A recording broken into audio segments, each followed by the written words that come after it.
Ani tumbuh di sebuah desa kecil di ujung negeri, tempat di mana kehidupan sehari-hari penduduknya sederhana, bahkan cenderung sulit. Rumahnya, yang terbuat dari kayu dengan dinding, yang sebagian sudah lapuk dimakan usia, berdiri di sudut desa, jauh dari hiruk-pikuk keramaian. Setiap pagi, Ani bangun dengan semangat untuk membantu ibunya, memasak di dapur yang hanya beralas tanah.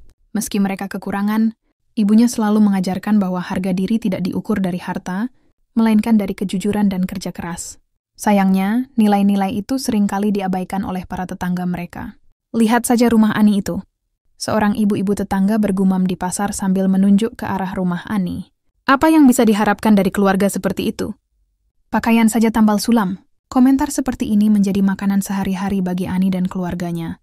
Setiap kali melewati tetangga di jalan, Ani harus menundukkan kepala, bukan karena malu, tetapi karena lelah menghadapi tatapan penuh hinaan. Hinaan itu semakin keras saat Ani beranjak dewasa. Tubuhnya yang kurus karena kurang gizi dan pakaiannya yang selalu terlihat. Lusuh menjadi bahan olokan anak-anak seusianya. "Hei Ani, kenapa nggak pakai baju baru?" "Oh iya, lupa. Kamu kan nggak punya uang," ejek salah satu anak di sekolahnya sambil tertawa terbahak-bahak. Ani hanya diam, menahan tangis, lalu buru-buru meninggalkan kerumunan. Di rumah, ia seringkali duduk di sudut kamar, merenungi nasibnya. "Bu, kenapa kita selalu dihina? Apa salah kita?" Tanyanya kepada sang ibu dengan suara yang bergetar. Sang ibu hanya menghela napas panjang sambil membelai rambut Ani. "Nak, mereka hanya menilai apa yang terlihat. Mereka tidak tahu perjuangan kita. Jangan biarkan hinaan mereka membuatmu menyerah," jawab sang ibu penuh ketenangan. Ternyata kata-kata itu menjadi pegangan Ani untuk terus melangkah, meskipun setiap langkahnya terasa berat. Kehidupan di desa memang keras, terutama bagi keluarga Ani yang tidak memiliki lahan pertanian, luas seperti keluarga lainnya. Ayah Ani, seorang buruh tani, hanya mendapatkan upah seadanya. Kadang-kadang, pekerjaan pun tidak ada, memaksa keluarga mereka untuk berpuasa hingga 3 kali dalam seminggu. Para tetangga bukannya memberikan bantuan, malah terus melemparkan sindiran.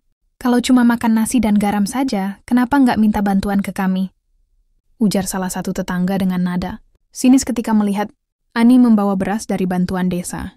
Namun bantuan itu pun seringkali tidak cukup untuk memenuhi kebutuhan keluarga.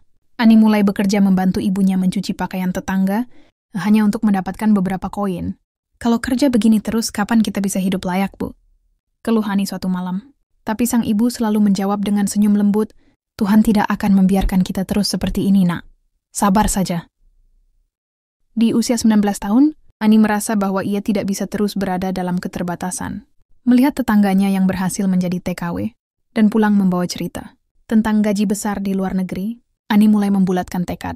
"Bu, aku mau pergi ke luar negeri." "Jadi TKW," katanya dengan suara penuh keyakinan. Sang ibu terkejut mendengar keputusan itu. "Apa kamu yakin, Nak? Hidup di negeri orang tidak mudah. Banyak yang gagal dan kembali tanpa apa-apa," ucap ibunya dengan nada khawatir. Namun Ani telah memikirkan semuanya. "Aku tidak peduli seberapa sulitnya. Bu, aku ingin mengubah nasib kita," jawabnya. Dengan berat hati, ibunya akhirnya merestui keinginan Ani. Proses untuk menjadi TKW tidak mudah. Ani harus mengumpulkan uang untuk biaya administrasi, menghadiri pelatihan kerja, dan menjalani berbagai tes. Setiap malam sebelum keberangkatan, Ani hanya bisa merenung di balik jendela rumahnya yang kecil. Akan seperti apa hidupku nanti? Pikirnya, penuh harapan dan keraguan sekaligus. Saat hari keberangkatan tiba, desa kecil itu seolah gempar. Para tetangga berkumpul, sebagian hanya ingin melihat bagaimana Ani, gadis yang biasa mereka hina, kini berani mengambil langkah besar. "Apa dia pikir hidup di luar negeri akan mudah?" bisik salah satu tetangga. Ani berpamitan dengan ibunya sambil menangis. "Bu, doakan aku," ujarnya sambil memeluk erat sang ibu. Perjalanan menuju bandara terasa panjang dan melelahkan. Di dalam bus, Ani duduk di dekat jendela, memandangi sawah dan pepohonan yang akrab dalam kehidupannya. Perasaan campur aduk memenuhi hatinya. Antara ketakutan akan yang tak dikenal dan semangat untuk membuktikan bahwa dirinya mampu. Sesampainya di bandara, Ani disambut oleh agen yang akan membawanya ke Arab Saudi. Hatinya berdebar saat pesawat mulai mengudara. Ia menatap keluar jendela, menyaksikan awan-awan putih yang seolah menyelimuti perasaannya. "Ini awal dari segalanya," gumamnya pelan. Meski ketidakpastian membayangi, Ani yakin bahwa ia tidak akan kembali dengan tangan kosong. Sesampainya di Riyadh, Ani merasakan atmosfer yang begitu berbeda. Udara panas gurun menyambutnya, diiringi hiruk-pikuk kota yang asing di matanya. bersama rombongan TKW lainnya. Ia dibawa ke kantor agen untuk mendapatkan penempatan pekerjaan. Saat itu hati Ani bercampur aduk antara harapan dan kecemasan. Ketika namanya dipanggil, ia dipertemukan dengan majikan yang akan menjadi tempatnya bekerja. Keluarga itu terdiri dari seorang ibu rumah tangga dan 3 anak kecil. "Assalamualaikum," ucap Ani dengan gugup sambil membungkukkan badan. Sang ibu hanya mengangguk singkat, namun salah satu anak kecil berlari mendekatinya, memeluk kakinya. Momen itu sedikit menghangatkan hati Ani, memberinya secercah harapan bahwa ia akan bisa menyesuaikan diri.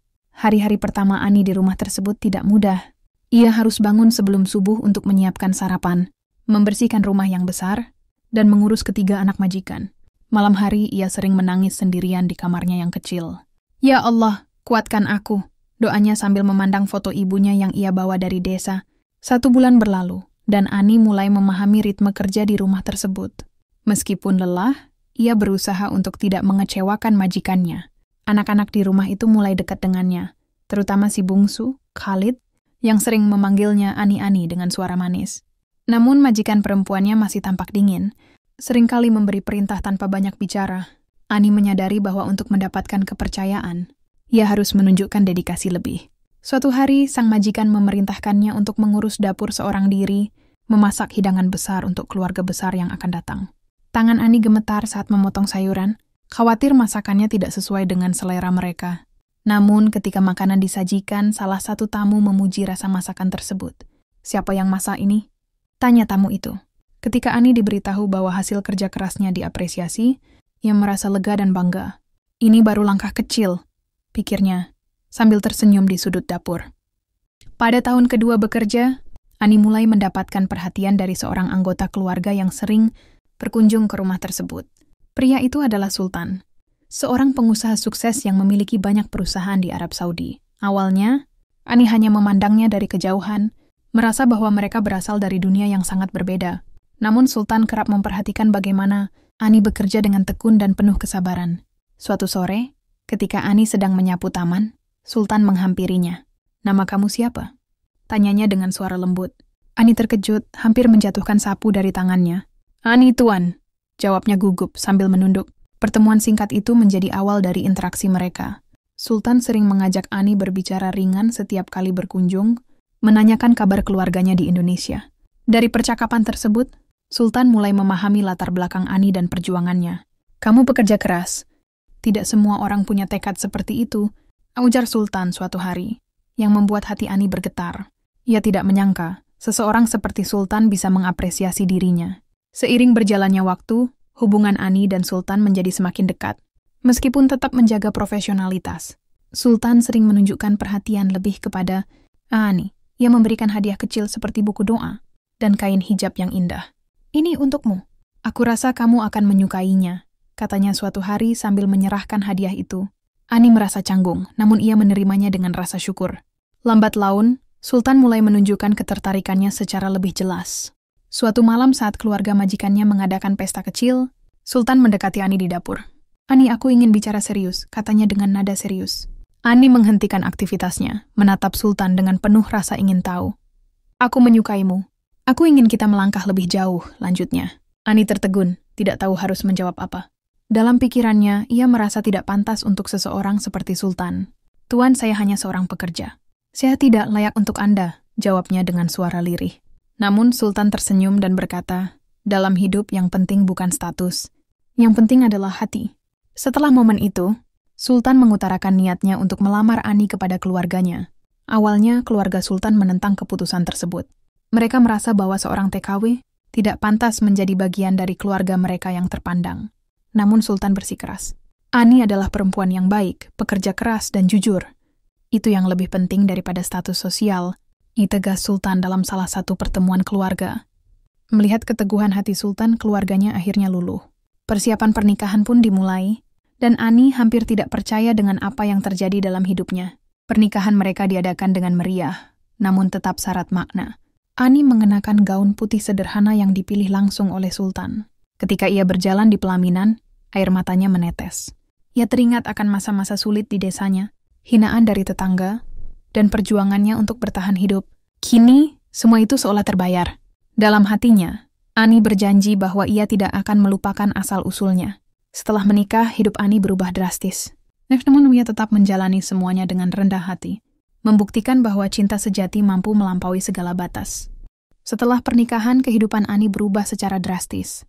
Ia yang dulu hanya seorang TKW dengan kehidupan sederhana, kini menjadi bagian dari keluarga terpandang yang dihormati di Arab Saudi. Namun, status barunya tidak membuatnya lupa diri. Ani tetap mempertahankan sifat rendah hatinya yang telah tertanam sejak kecil. Setiap hari, ia menyempatkan diri untuk berbicara dengan para pekerja di rumahnya, memastikan mereka merasa dihargai. Saya juga pernah berada di posisi kalian. Warna katanya dengan suara lembut kepada salah satu pelayan rumah yang terlihat kelelahan. Sultan, yang selalu memperhatikan perilaku Ani, semakin terpesona dengan kesederhanaannya. Kamu tidak berubah, Ani. Itu yang membuatku semakin mencintaimu, ujar Sultan sambil tersenyum saat mereka duduk bersama di ruang keluarga. Meskipun dikelilingi oleh kemewahan, Ani sering merasa rindu dengan suasana desanya. Suatu hari aku ingin kembali ke desa, bukan untuk pamer, tapi untuk membantu mereka, ujarnya kepada Sultan. Perkataan itu membuat Sultan semakin yakin bahwa ia telah memilih pasangan hidup yang tepat. Ani akhirnya memutuskan untuk mengunjungi desanya bersama Sultan. Setelah beberapa bulan menikah, keputusan ini disambut dengan berbagai reaksi dari para tetangga yang dulu sering meremehkannya. Ketika mobil mewah milik Sultan memasuki jalan desa, penduduk setempat berkumpul dengan rasa ingin tahu. Apa itu benar, Ani? Yang dulu sering kita lihat membawa cucian di sungai? Tanya seorang wanita dengan nada tidak percaya.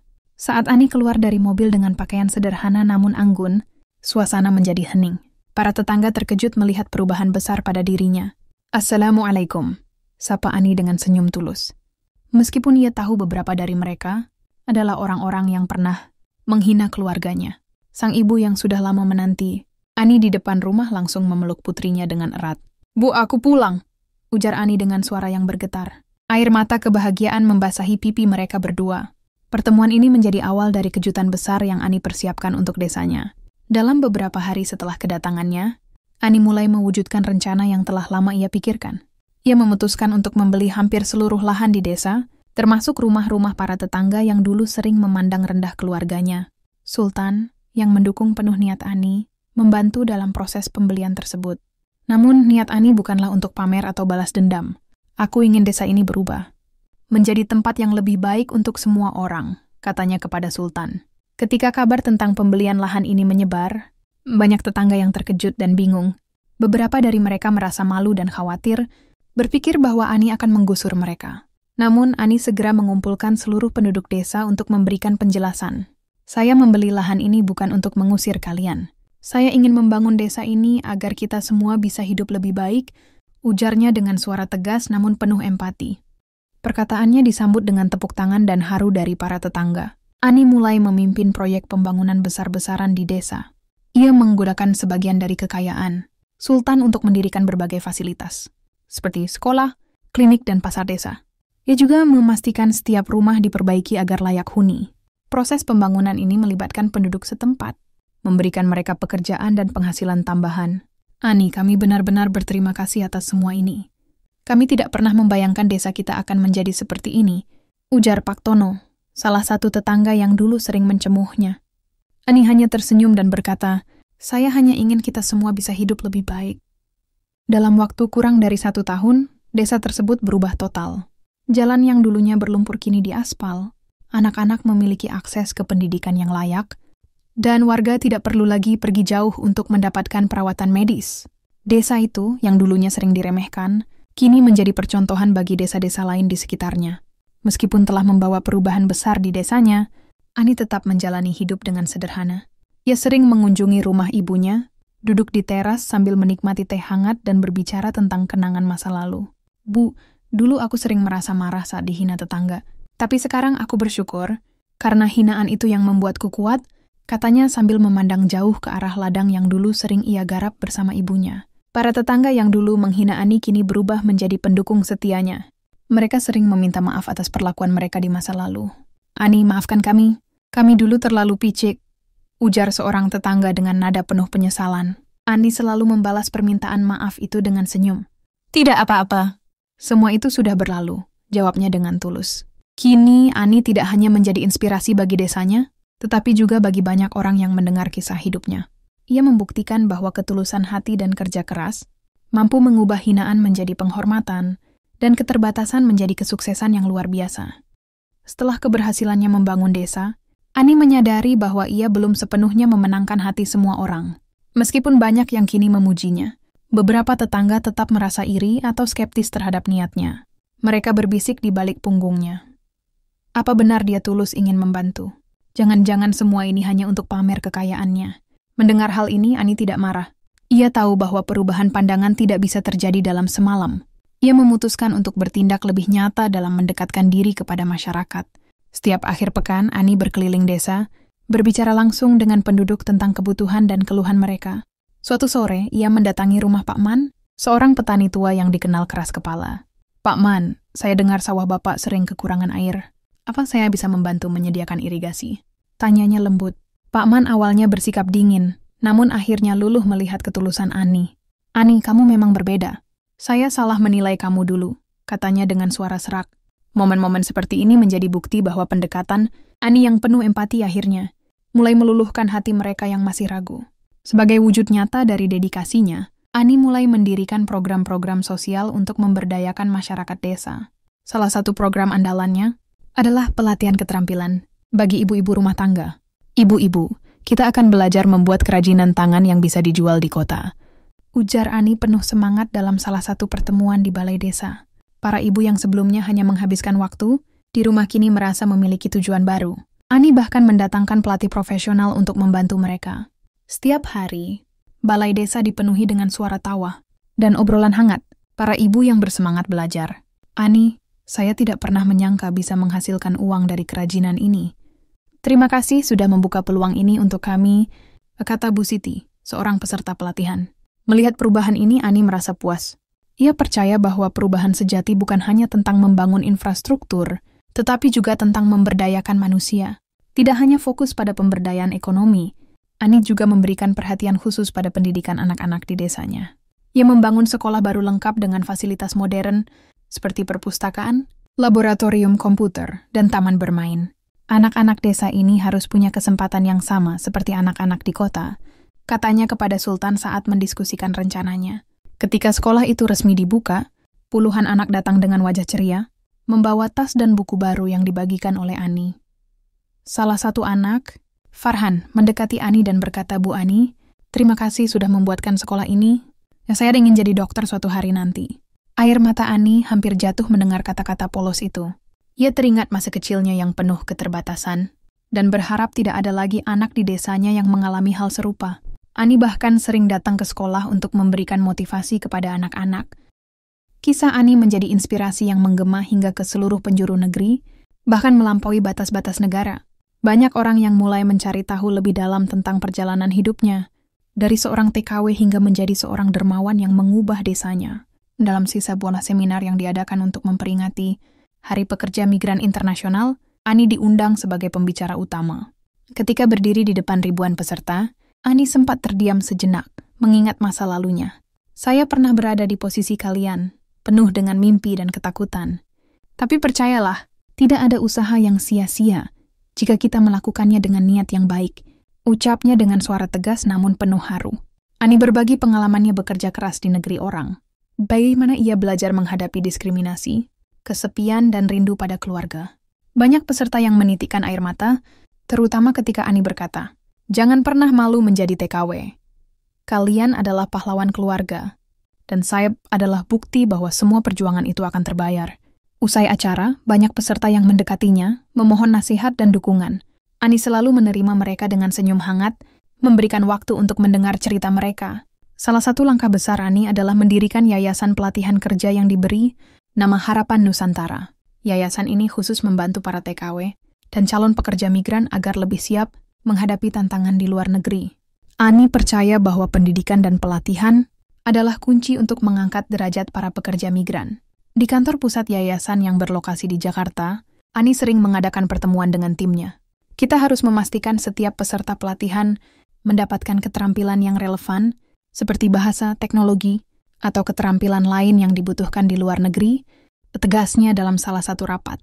Yayasan ini juga menyediakan layanan konseling untuk para TKW yang mengalami masalah hukum atau kesulitan di tempat kerja mereka. Suatu hari, seorang wanita muda bernama Sari datang ke yayasan dengan wajah penuh kegelisahan. Bu Ani, saya ingin bekerja di luar negeri, tapi saya takut gagal seperti saudara saya, katanya sambil menangis. Ani menggenggam tangannya dengan lembut dan berkata, Sari, indah ada kegagalan jika kamu mau belajar dan berusaha. Kami di sini untuk mendukungmu. Yayasan ini kemudian menjadi tempat yang membawa harapan bagi ribuan pekerja migran di Indonesia. Meskipun kesibukannya terus meningkat, Ani tidak pernah melupakan akar kehidupannya di desa. Ia sering pulang untuk memastikan bahwa semua proyek yang ia bangun berjalan dengan baik. Setiap kali kembali, anak-anak desa berlarian menyambutnya dengan senyum ceria. Bu Ani, lihat, saya sudah bisa membaca. Teriak seorang anak sambil menunjukkan buku cerita. Melihat antusiasme itu, Ani merasa bahwa usahanya tidak sia-sia. Ia juga sering duduk bersama para ibu di balai desa, mendengar keluh kesah mereka. Bu Ani, kami sangat berterima kasih atas program pelatihan ini.